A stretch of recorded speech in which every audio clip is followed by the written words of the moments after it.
तो दोस्तों एक बार फिर से स्वागत है आपका हमारे चैनल बिगिनर्स बैंकिंग में। दोस्तों आज के वीडियो में हम कवर करने वाले हैं मोस्ट इंपॉर्टेंट टॉपिक्स।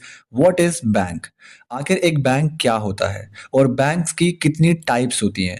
दोस्तों सभी टाइप्स कवर करने वाले हम इस वीडियो में। आखिर शेड्यूल्ड कमर्शियल बैंक क्या होता है, नॉन शेड्यूल्ड कमर्शियल बैंक क्या होते हैं, पब्लिक सेक्टर बैंक क्या होता है, प्राइवेट सेक्टर बैंक क्या होता है, इन सभी तमाम टॉपिक्स को हम इस एक ही वीडियो में कवर करने वाले हैं।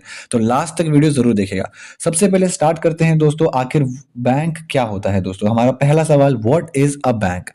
दोस्तों बैंक एक ऐसा फाइनेंशियल इंस्टीट्यूशन होता है जो आपके डिपॉजिट्स को एक्सेप्ट करता है, आपको लोन्स प्रोवाइड करता है, आपको कुछ सर्विसेज प्रोवाइड करता है जैसे कि ATM, credit, debit and online banking facilities provide करता है, और आपको इंटरेस्ट पे करता है आपके डिपॉजिट्स के ऊपर। और जब आप उनसे लोन लेते हैं तो वो आपसे क्या इंटरेस्ट अर्न करते हैं। तो दोस्तों एक लाइन में अगर आपको कभी भी एक बैंक की डेफिनेशन बोलनी हो तो दोस्तों आप कैसे कहेंगे? It is a financial institution that accepts deposits, provides loans to the individuals and businesses, and also offers services like ATM card, credit card, debit card, and online banking facilities. It also pays interest on deposits and earn interest on loans। यानी अगर हिंदी में इसका संक्षिप्त हम समझें तो दोस्तों bank एक ऐसी फाइनेंशियल बॉडी होती है जो लोन्स प्रोवाइड करती है, जो आपको ऐसी ऐसी सर्विसेज प्रोवाइड करती है जिसमें कि आपको एटीएम कार्ड मिलता है, डेबिट कार्ड मिलता है, क्रेडिट कार्ड मिलता है, यहाँ तक कि वो आपको ऑनलाइन बैंकिंग फैसिलिटीज भी देते हैं, और साथ ही साथ दोस्तों वो आपको लोन भी देते हैं, और आप जो भी पैसा अपना डिपॉजिट करते हो वो उसे एक्सेप्ट करते हैं। ठीक है दोस्तों, ये हमारी बैंक की डेफिनेशन है। अब दोस्तों नेक्स्ट हम मूव करते हैं एक बहुत ही इंपॉर्टेंट टॉपिक के ऊपर, जो कि मोस्ट ऑफ द लोगों को अभी भी कंफ्यूजन रहता है कि आखिर डेबिट कार्ड और क्रेडिट कार्ड के बीच में क्या डिफरेंस रहता है। दोस्तों मैं सिर्फ आपको वन वर्ड से समझाऊंगा। डेबिट कार्ड मतलब मेरा पैसा। क्या दोस्तों? डेबिट कार्ड का मतलब होता है मेरा पैसा, और क्रेडिट कार्ड का मतलब होता है दोस्तों बैंक का पैसा। ध्यान से समझिएगा इस चीज को, क्या है आखिर ये।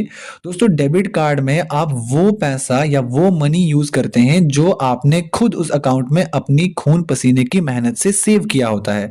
जो भी आपकी मंथली सैलरी होती है या जो भी आपके बिजनेस से आप पैसा जमा करते हो, आप उस कैश को यूज करते हो। लेकिन क्रेडिट कार्ड के अंदर आप बैंक के पैसे को यूज करते हो। दोस्तों क्रेडिट कार्ड आपको मिल जाए इसके लिए आपकी लगभग मंथली सैलरी 20,000 रुपीज होनी चाहिए, या तो उससे ऊपर होनी चाहिए, तभी आपको एक बैंक क्रेडिट कार्ड इशू करता है। ठीक है दोस्तों, ये आपकी फर्स्ट कंडीशन है। नेक्स्ट कंडीशन दोस्तों क्या है कि क्रेडिट कार्ड में आपको एक लिमिट सेट की जाती है जो कि बैंक सेट करता है। ठीक है दोस्तों, और जितनी वो लिमिट रहती है आप उतना ही पैसा यूज कर सकते हैं। लेकिन एक बार जब आप वो पैसा यूज कर लेते हैं उसके बाद आपको वो पैसा रिटर्न भी करना होता है। बैंक आपको एक टाइम पीरियड देता है जिस टाइम पीरियड में आपको वो मनी उन्हें रिटर्न करना होता है। लेकिन अगर आप वो टाइम पे मनी रिटर्न नहीं कर पाते हैं तो आपको उसके ऊपर इंटरेस्ट भी पे करना पड़ता है। ठीक है दोस्तों, तो सिंपल भाषा में डेबिट कार्ड और क्रेडिट कार्ड, मुझे उम्मीद है आप समझ गए होंगे। नेक्स्ट अब हम बढ़ते हैं अपने topic types of the banks के ऊपर। दोस्तों अगर हम डिटेल में समझना चाहते हैं तो सबसे पहले देखिए हमने पढ़ा है यहाँ पे सेंट्रल बैंक। सेंट्रल बैंक यानी कि दोस्तों हमारा आरबीआई यानी कि रिजर्व बैंक ऑफ इंडिया। दोस्तों नेक्स्ट है कमर्शियल बैंक। दोस्तों कमर्शियल बैंक वो बैंक होते हैं जिनका मेन पर्पस होता है प्रॉफिट कमाना। ठीक है दोस्तों, कमर्शियल बैंक्स वो बैंक्स जो प्रॉफिट कमाते हैं। रीजनल रूरल बैंक्स दोस्तों वो बैंक्स होते हैं जो विलेज लेवल पे यानी कि गांव के लेवल पे अपनी जो बैंकिंग फैसिलिटीज होती हैं या सर्विसेज होते हैं वो प्रोवाइड करते हैं।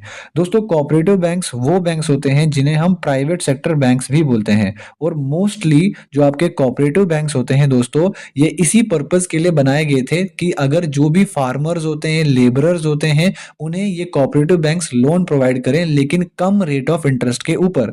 नेक्स्ट दोस्तों हमारे आते हैं डेवलपमेंट बैंक्स। दोस्तों डेवलपमेंट बैंक्स वो बैंक्स होते हैं जो किसी भी डेवलपमेंटल प्रोजेक्ट के लिए लोन्स प्रोवाइड करते हैं। जैसे मान लीजिए कल को कोई ब्रिज बनाना है या किसी ने अपनी कंपनी खड़ी करनी है, कोई भी डेवलपमेंट का काम करना है, कंस्ट्रक्शन का काम करना है, तो ये डेवलपमेंट बैंक्स उसकी हेल्प करते हैं बाय प्रोवाइडिंग लोन्स। मुझे उम्मीद है दोस्तों आपको टाइप्स ऑफ बैंक्स भी कंप्लीट हो गया होगा, समझ में आ गया होगा। नेक्स्ट अब हम बात करने वाले हैं अपने बैंकिंग एग्जाम के मोस्ट इम्पॉर्टेंट टाइप से, वो है हमारा टाइप्स ऑफ द बैंक्स। लेकिन दोस्तों यहाँ पे हम समझने वाले हैं हमारे एग्जाम के पर्सपेक्टिव से, क्योंकि ये एग्जाम में मोस्ट ऑफ द क्वेश्चंस इस टॉपिक से पूछे जाते हैं। सबसे पहले दोस्तों हमारे पास है scheduled commercial bank, and next दोस्तों हमारे पास है नॉन शेड्यूल्ड कमर्शियल बैंक। दोस्तों शेड्यूल्ड कमर्शियल बैंक्स वो बैंक्स होते हैं जो आरबीआई की लिस्ट में आते हैं और प्रॉपर आरबीआई की गाइडलाइंस को फॉलो करते हैं और फुल बैंकिंग सर्विसेज भी आपको प्रोवाइड करते हैं। लेकिन नॉन शेड्यूल्ड कमर्शियल बैंक्स वो होते हैं जो आरबीआई की लिस्ट में नहीं होते हैं, आरबीआई के रूल्स को फॉलो नहीं करते हैं, and third point is services और रिसोर्सेज यहाँ पे क्या होते हैं, लिमिटेड होते हैं। दोस्तों सबसे पहले तो यहाँ पे जो फर्स्ट लाइन में लिखा गया है कि आरबीआई की लिस्ट में आते हैं। दोस्तों आरबीआई की कौन सी वो लिस्ट होती है? दोस्तों आरबीआई एक्ट 1934 का जो सेकंड शेड्यूल होता है दोस्तों, उस लिस्ट के अंदर जितने भी बैंक्स का नाम होता है वही दोस्तों हमारे शेड्यूल्ड कमर्शियल बैंक्स होते हैं। ठीक है दोस्तों, नेक्स्ट बात करते हैं नॉन शेड्यूल्ड कमर्शियल बैंक्स वो होते हैं जो आपके आरबीआई एक्ट 1934 के सेकंड शेड्यूल में नहीं पाए जाते हैं। नेक्स्ट दोस्तों हम बात करते हैं आपके शेड्यूल्ड कमर्शियल बैंक्स की टाइप्स कौन कौन सी होती हैं। दोस्तों पब्लिक सेक्टर बैंक आपके शेड्यूल्ड कमर्शियल बैंक की पहली टाइप आती है, दूसरी आपकी प्राइवेट सेक्टर बैंक आती है, दोस्तों तीसरी आपकी फॉरेन बैंक्स आती है, एंड फोर्थ आपकी रीजनल रूरल बैंक्स आते हैं। तो दोस्तों अब हम इन टाइप्स को एक एक करके प्रॉपर समझेंगे। सबसे पहले दोस्तों हम बात करने वाले हैं आपके पब्लिक सेक्टर बैंक की। दोस्तों सिंपल और एक आम भाषा में हम ऐसे समझते हैं कि पब्लिक सेक्टर बैंक वो बैंक होते हैं जिस पर गवर्नमेंट का कंट्रोल होता है। इसे आम भाषा में ऐसे समझते हैं कि पब्लिक सेक्टर बैंक में गवर्नमेंट का 51% शेयर यानी कि 51% भागीदारी होती है, और बाकी का जो 49% होता है वो दोस्तों बाकी के जो आपके स्पॉन्सर्ड बैंक्स होते हैं या दूसरे फाइनेंशियल इंस्टीट्यूशंस होते हैं उनका परसेंटेज ऑफ द शेयर होता है। ठीक है दोस्तों, पब्लिक सेक्टर बैंक्स हमारी इंडिया के अंदर टोटल कितने हैं दोस्तों? 12 पब्लिक सेक्टर बैंक्स हैं। अगर हमें एग्जांपल से समझेंगे तो आपका एसबीआई यानी कि आपका स्टेट बैंक ऑफ इंडिया वो एक लार्जेस्ट पब्लिक सेक्टर बैंक की एग्जांपल में आता है। ठीक है दोस्तों, नेक्स्ट अब हम बात करते हैं आपके प्राइवेट सेक्टर बैंक्स की। दोस्तों प्राइवेट सेक्टर बैंक्स वो बैंक्स होते हैं जिनमें आपका जो प्राइवेट इंडिविजुअल होता है, यानी कि ये एक बंदा, कोई एक पर्सन भी इस प्राइवेट बैंक को क्या कर सकता है, एस्टैब्लिश कर सकता है, या कोई कंपनी जो है वो भी इस बैंक को क्या कर सकती है, एस्टैब्लिश कर सकती है। आप एक सिंपल वर्ड से ऐसे समझ लीजिए कि प्राइवेट जो बैंक होते हैं उनमें जो ऑनरशिप होती है वो किसके पास होती है, प्रमोटर के पास होती है। प्रमोटर कौन होते हैं? प्रमोटर आपका प्राइवेट इंडिविजुअल हो सकता है या आपकी कोई कंपनी हो सकती है जिसने वो बैंक बनाया है दोस्तों, उसे प्रमोटर कहा जाता है। और इस प्रमोटर के पास 26% ऑफ दी ऑनरशिप यानी कि उसके पास इस बैंक की जो भागीदारी है, शेयर्स हैं, वो 26% रहते हैं या उससे लेस देन रहते हैं, और बाकी के जो आपके 74% होते हैं वो या तो आपके पब्लिक के पास रहते हैं या जो आपके बाकी वाले फाइनेंशियल इंस्टीट्यूशंस होते हैं उनके पास रहते हैं। और दोस्तों इंडिया में अगर मैं बात करूंगा कि टोटल प्राइवेट सेक्टर बैंक्स कितने हैं, तो दोस्तों इंडिया में टोटल प्राइवेट सेक्टर बैंक्स 21 हैं। ठीक है दोस्तों, अब हम नेक्स्ट बढ़ते हैं अपना फॉरेन बैंक्स। दोस्तों फॉरेन बैंक्स में अगर आपको सिंपल लैंग्वेज में समझाऊं तो फॉरेन बैंक्स यानी कि वो बैंक्स जिनका हेडक्वार्टर जिनका हेडक्वार्टर दोस्तों कहाँ रहता है, आउटसाइड द कंट्री रहता है। यानी कि आउटसाइड द कंट्री में उनका क्या रहता है दोस्तों, हेडक्वार्टर रहता है। लेकिन जो उनकी ब्रांचेस होती हैं वो दोस्तों हमारी कंट्री में होती हैं। ठीक है दोस्तों, उन्हें हम कहते हैं फॉरेन बैंक्स।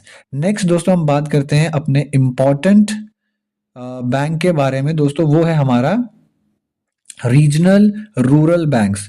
दोस्तों रीजनल रूरल बैंक्स वो बैंक्स होते हैं आपके जिन्हें आरआरबीज भी कहा जाता है शॉर्ट फॉर्म में। ये वो बैंक्स होते हैं जो विलेज लेवल पे या फिर आपके सेमी अर्बन एरियाज या फिर आपके सेमी अर्बन एरियाज पे क्या करते हैं दोस्तों, बैंकिंग फैसिलिटीज प्रोवाइड करते हैं। ठीक है दोस्तों, बैंकिंग फैसिलिटीज प्रोवाइड करते हैं। और नेक्स्ट अगर हम बात करेंगे तो आरआरबीज का जो ऑनरशिप का पैटर्न होता है वो ध्यान से समझिएगा। जो गवर्नमेंट ऑफ इंडिया होती है दोस्तों, उसके पास 50% का शेयर होता है। और जो आपके पास स्टेट होती है, स्टेट यानी कि जिस स्टेट में वो आरआरबी बैंक खोला गया है, उसका जो 15% बैंक का हिस्सा है वो स्टेट गवर्नमेंट के पास रहता है। एंड नेक्स्ट का जो आपका 35% है दोस्तों, वो बाकी की जो फाइनेंशियल इंस्टीट्यूशंस होते हैं या फिर जो आपके स्पॉन्सर्ड वाले बैंक्स होते हैं, उनके पास दोस्तों आपका 35% जो शेयर है, हिस्सा है, वो उनके पास रहता है।